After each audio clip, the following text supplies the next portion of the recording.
দীর্ঘ 16 বছর যাবৎ আমাদের ভোটাধিকার প্রয়োগের গণতান্ত্রিক আন্দোলনের যে সূচনা আমরা করেছিলাম তার পরিসমাপ্তি ঘটেছে এই জুলাই আগস্টের আন্দোলনের মাধ্যমে। একটা সফল গণ অভ্যুত্থানের মাধ্যমে আমাদের সন্তানেরা, আমাদের ছাত্র জনতার মাধ্যমে এই আন্দোলন অভ্যুত্থান ঘটেছে। শুধু একটি কথাই বলবো, 5 তারিখত স্বৈরশাসক গেছে তার কিছু সহোদরকে নিয়ে বা সহযোগীদেরকে নিয়ে, কিন্তু তাদের ষড়যন্ত্র কিন্তু এখনো শেষ হয়নি।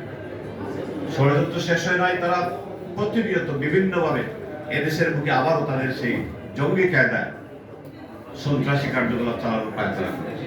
কারণ সর্বশেষ তারা, আমরা যতটুকু জেনেছি, আমরা যতটুকু দেখতে পাচ্ছি, বিভিন্নভাবে সাম্প্রদায়িক সম্প্রীতি বিনষ্টের অজুহাতে এদেশকে অস্থিতিশীল করার পায়তারা চলছে। অথচ আমরা বিশ্বাস করি বিগত 5ই আগস্টের পর সিলেটে একটাও সাম্প্রদায়িক কোনো ঘটনা ঘটে না। সেটা সম্ভব হয়েছে আমাদের রাজনৈতিক দলের নেতৃত্বের দৃঢ়তায় এবং আমাদের দায়িত্ববোধ আচরণের জন্য। সুতরাং আমি সাংবাদিক ভাইদের প্রতি দৃষ্টি আকর্ষণ করব, আপনারা আপনাদের লেখনের মাধ্যমে অন্তত এইটুকু এদেশের জনগণের কাছে উপস্থাপন করবেন। বাংলাদেশ কিন্তু সাম্প্রদায়িক সম্প্রীতির দেশ, এখানে সাম্প্রদায়িক বিভাজনের কোনো দেশ নয়। যারা করবে তাদের পিছনে এই স্বৈরশাসক এবং এই জঙ্গি গোষ্ঠী।